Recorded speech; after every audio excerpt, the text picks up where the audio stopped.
Jack, you must be relieved with the win at the end after that big Warriors comeback in the last few minutes. Yeah, I'm sort of happy and sad, It sounds weird. I told him in the change room, thought for the 60 minutes we played in the beginning were outstanding. I thought it was probably the best rugby we've played in a long time. Defensively, we had their number. I just think, it's obvious, which I'm going to tell you now, I just got naive at the end with our players, and we started kicking contestables when we had the game set and matched, and all of a sudden keep them in the game. Instead of kicking it out and give them the line out, which we could, that takes up time. All of a sudden we start giving them the ball on the halfway line, and that's what they wanted. And the intercept too, we didn't need to play there. We could have.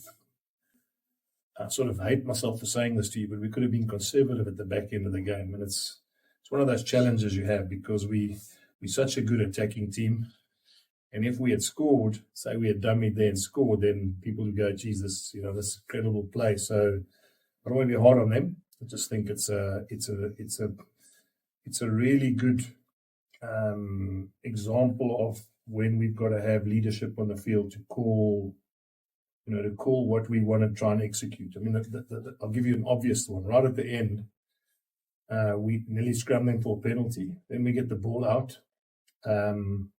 If we just bank that pass to Chris Smith and he kicks the ball long down the field, they've got to run 80 meters to score points. And that was highly unlikely. So now we carry the ball, we turn the ball over, they get a point for a breakdown.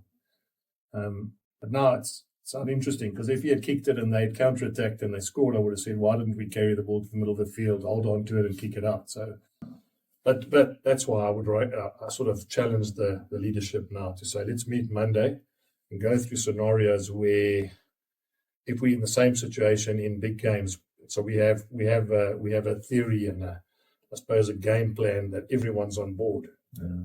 But I mean, when you 37-10 up, I guess you can play with freedom, but you need to have a bit of balance. You can, but I mean, maybe we should have gone for the corner then. But then, what happens if we'd gone for the corner, game's over because we finished them up. If we don't score there and they break away, then all of a sudden people say, take the 3, So all I'm saying for me, Kobus, is there's no right and wrong. I just want the players to be on the same page. The reason they didn't kick the ball in the last play is because they were going to do that on the scrum before that. And then as it turned out, a minute went and there was 40 seconds left, and I think they then changed their call. That's why no one was in that breakdown, because I think guys like Harold and David and that thought we'd give it to Chris, kick it, stay behind the ball, put them under pressure. Yeah. And when Nizam ran away from his supporters and we never got there, and they counteract. But all I'm saying is, so whatever the message is and whatever the clarity is, we just need to make sure that we're on the same page. So I said I sort of sound sort of ungrateful, but we would have taken 5 points against the team that's top of the table. We would have at home wanted to get our campaign into a place where we can still control our own destiny. And if they've got 2 points, I suppose they too would have taken the 2 points if they'd come to Loftus. I'm not sure what Franco said, but I think that I wouldn't be surprised if he said 2 points is a good return considering where they are as a group. Jake, I mean, you mentioned now that there was that one instance of perhaps not being on the same page, yes, with Nizam now and stuff, but I suppose he also showed the value of experience, in that game as well. It was his burst that led to Kanan's try, and he got that turnover that, Chris popped over. So you must be quite chuffed that you had these, to have these guys in the bank, So you have an emerging leadership group, but you have these good old veterans, as they say. But you'd also admit, having Ruan Nokia there running the line out for 60, and then not jumping in the last 20 minutes is not because they're not good enough. Because when he wasn't here, Reinhard Ludwig was calling the lineouts perfectly. All of a sudden, he comes on as a reserve. Pressure's different, contesting's different, and also we don't even get up in the air. It is, when you're a coach, you sort of look at that game and you think, flip, But we're going to play them again, and if you give me the first 60 minutes again against them, then I'm happy, because I think we showed in 60 minutes that we're good enough to beat them. Takes a view to the playoffs. Do you, in your messaging to the players, focus more on the first 60 or the last 20? Probably a bit of both, Liam. To be fair, I think you've got to take the positive out of that 60 was outstanding. We talk about the international team there, boys. I mean, so again, I don't want you to think that Glasgow is just another rugby team. I mean, there are a lot of international players playing in that team. And we still, I've said it many times, Julia, so far behind in terms of experience. We've got guys playing 50 URC games in our team now. It looks like an incredible milestone. They've got guys who played 200, 300 times for their club. Maybe 50 tests or more for their country. So yeah, I mean, I'll take the good of the 60, but I think the learnings of the last 20, and the learnings are not only theirs, the learnings are ours too. When do we put them on? Which situation do we put them on? If they're in that situation, should we maybe wait a bit longer? Whatever. So it's not, the learnings aren't one-sided. The learnings are also as a group. I mean, we had an international flyer from the bench we didn't put on when he played in Scotland. I just said to him today, it was so loose and it was so disorganized. What I didn't want to do is make it even more by putting another reserve on. That's not because of him. It's just because the cohesion of having players that have played together becomes even less. Jake, just on that first 60, during the week there was a lot of talk about the tempo at which the Warriors play. Yeah. And your guys were sort of hammering home the mantra during the week that the best way to control that tempo is by controlling the game, controlling possession especially. And it seems that first 60 you guys did that. We did. Outstandingly well. I mean, I think the set pieces and especially the lineup. Yes, was very good. Yeah. Very good. Although, again, I must say, I had the ref's mic in my ear because, I mean, obviously I have access to that. And I think 6 or 7 times I said, if you do it again, lie down 5 meters from the try line, I'm going to have to, but it didn't happen. So, I mean, every time we got to 5 yards from the try line, someone lay down.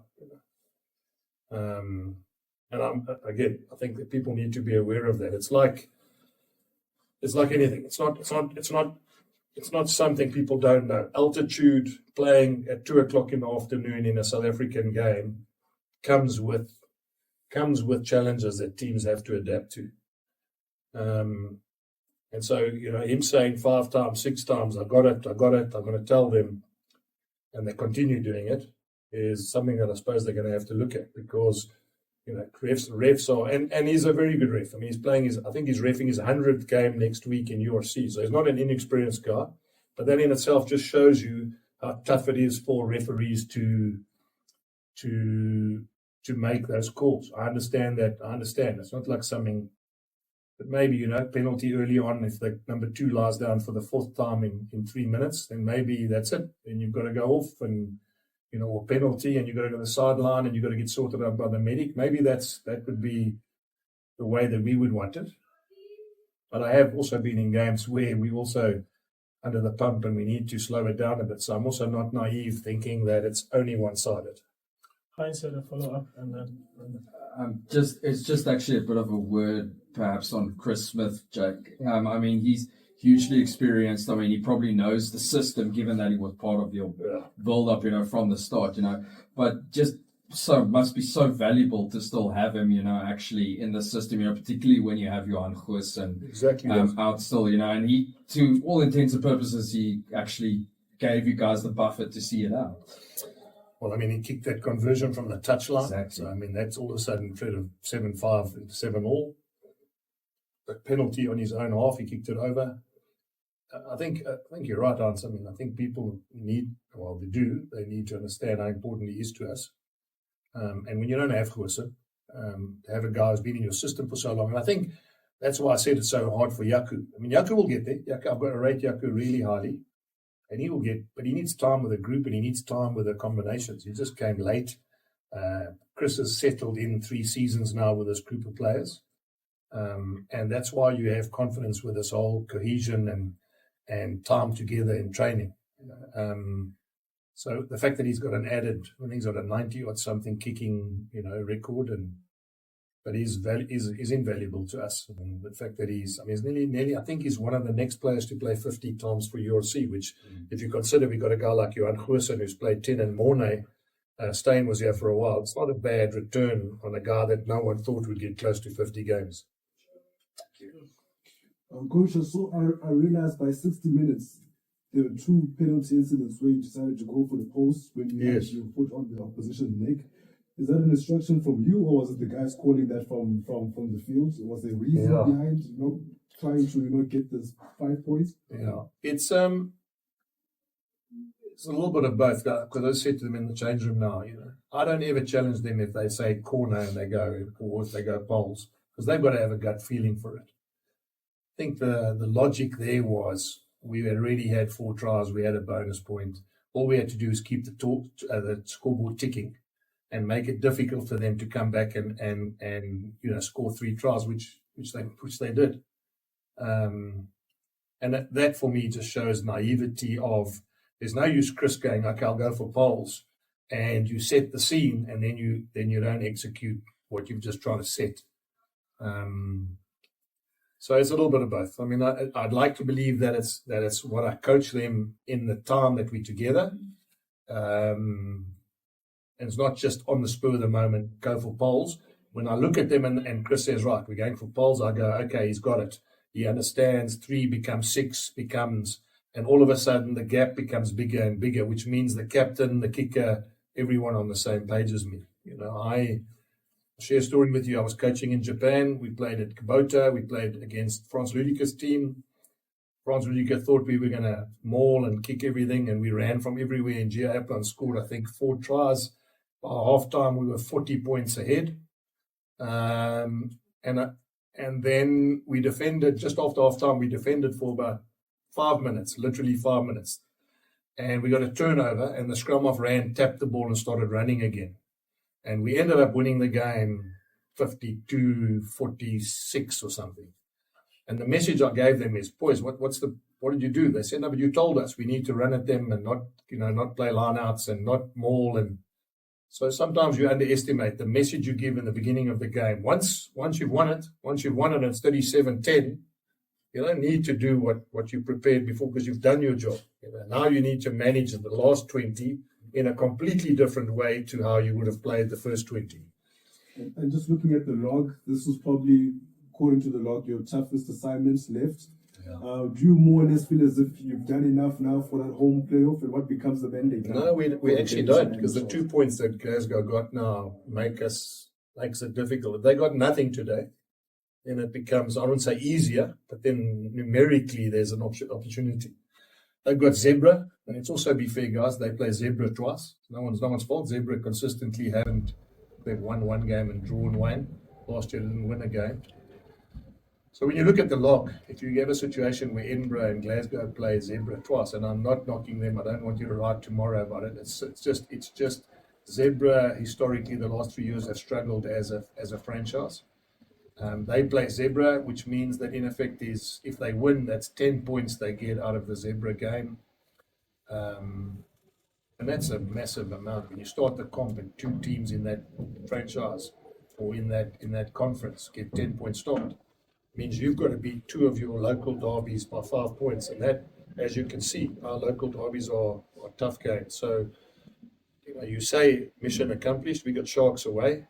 They could be European Challenge Cup champions by the time we get there.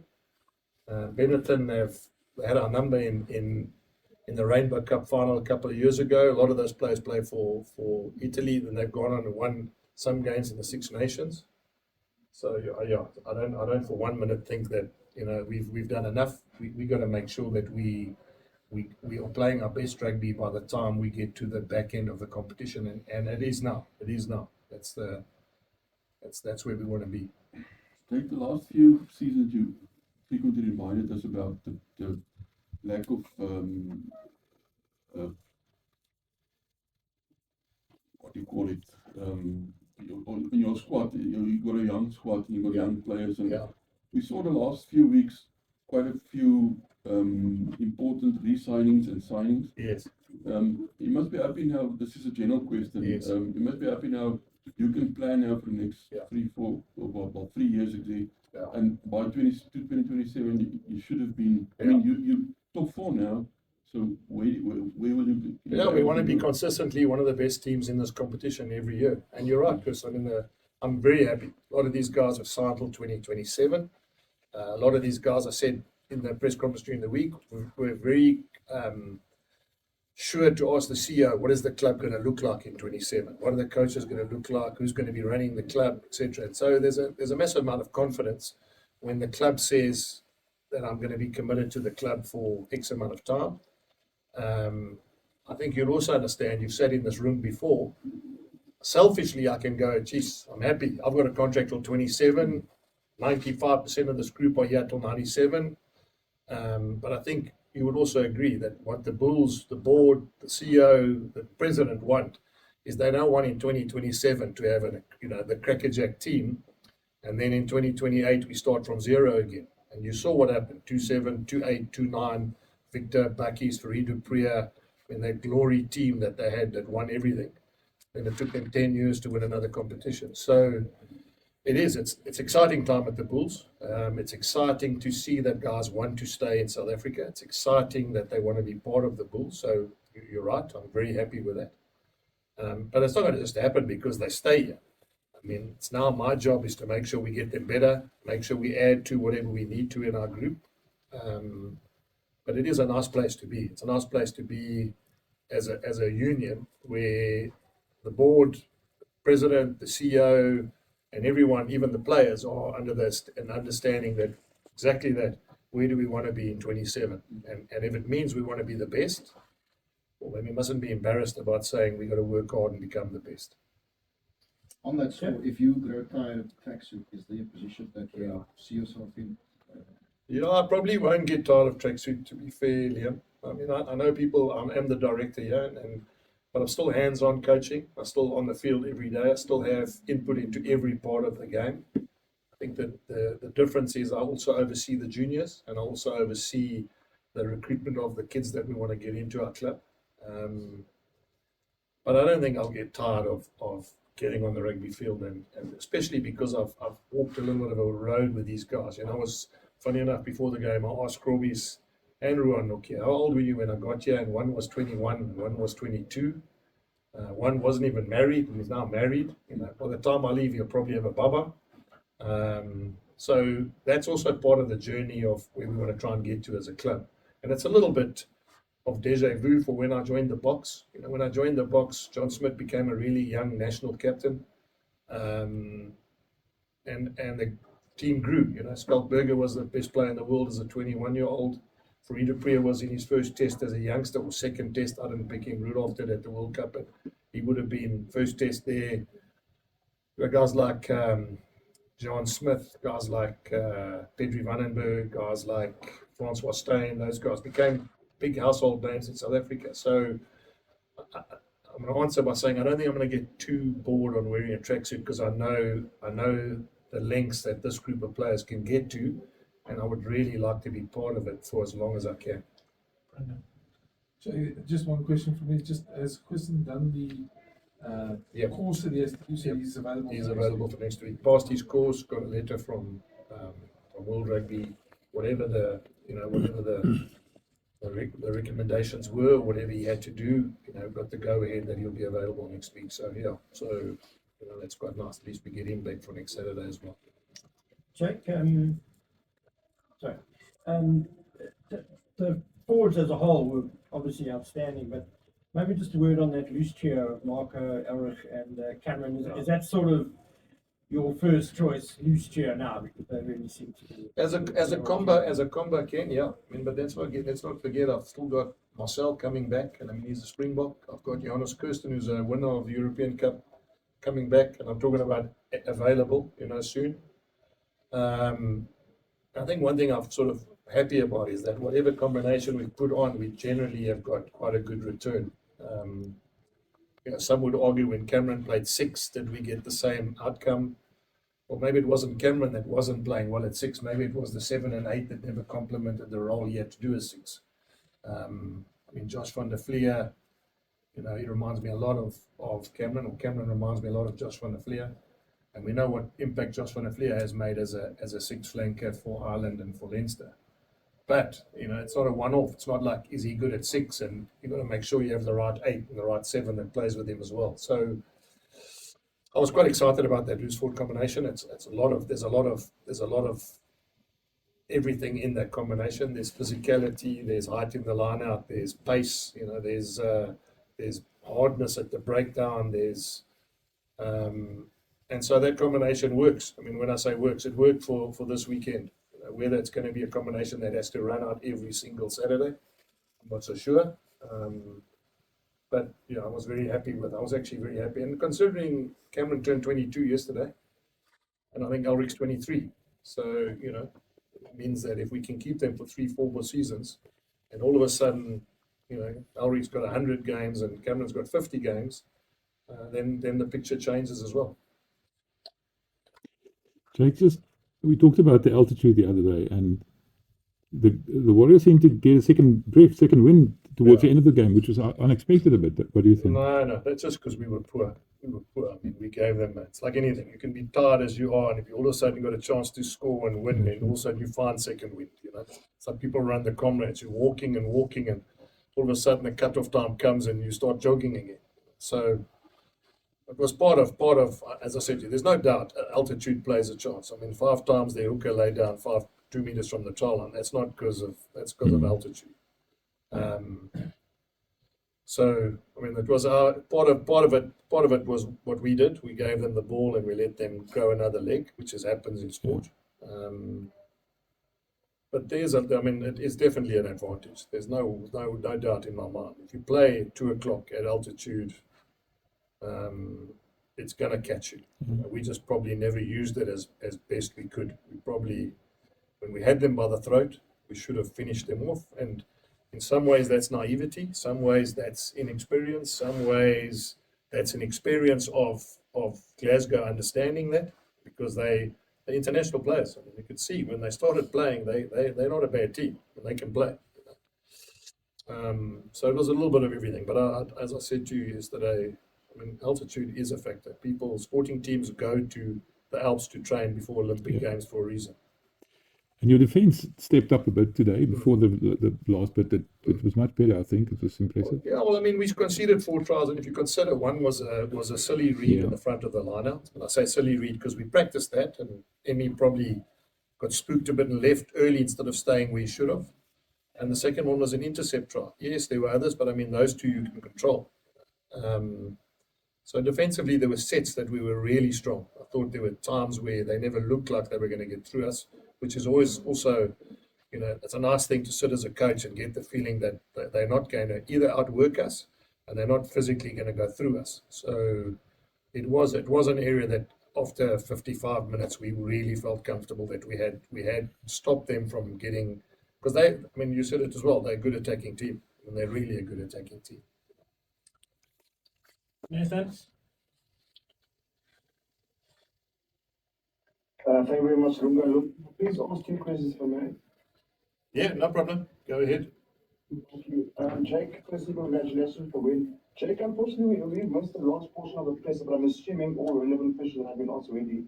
But with that comeback from the Warriors, would you be concerned how your troops went about their business at home in other parts in this game, especially with the most teams approach remaining games or coming with that playoff mentality to remaining fixtures and taking into consideration the playoffs as well? Yeah, Nathan, you missed it. I just said, no, I'm not happy. I mean, obviously, they're a good team. We probably were a bit soft and probably naive the way we managed the last 15, 20 minutes. And we let them back into situations we should never have let them create. But would it be a concern for you moving forward? No. It's not a concern. It's not a concern, but it's obviously something we're going to have to work out, because I think when you play against good teams, the job's not done until you finished it. All right, and then my final question, Jacob, when you came at the Bulls a while back, I was listening to with the press conference now. Leaders back then, the likes of Blaine from you, spoke about the struggles of adapting to the new system you brought in, and to now you've been in the URC final, another successful season now with a few domestic trophies on the way. How pleased are you to see the progress of the union back office, the players, and developing within the union in the junior ranks, especially the conversion of players from junior rugby to the Bulls senior side? Okay, good question, Nathan. That's not where I come in. The bottom line is, if we only allowed 55 contracted players, we can have the best juniors for 10 years. You've got a problem, because you can't keep your juniors here. And until that changes, all we can do is sign the 55 players, stick to the salary cap, which I think is important because that's why there's a salary cap. And we can keep winning juniors, which is fantastic for the junior age groups, but at the same time, you can't keep every junior player, which in itself creates a problem as a bottleneck for the senior side. Ashfaq? Thanks, Lunga. Hi, Jake. At 31-10, I know it was understandable for the win for the 3-pointers for that last 2 penalties.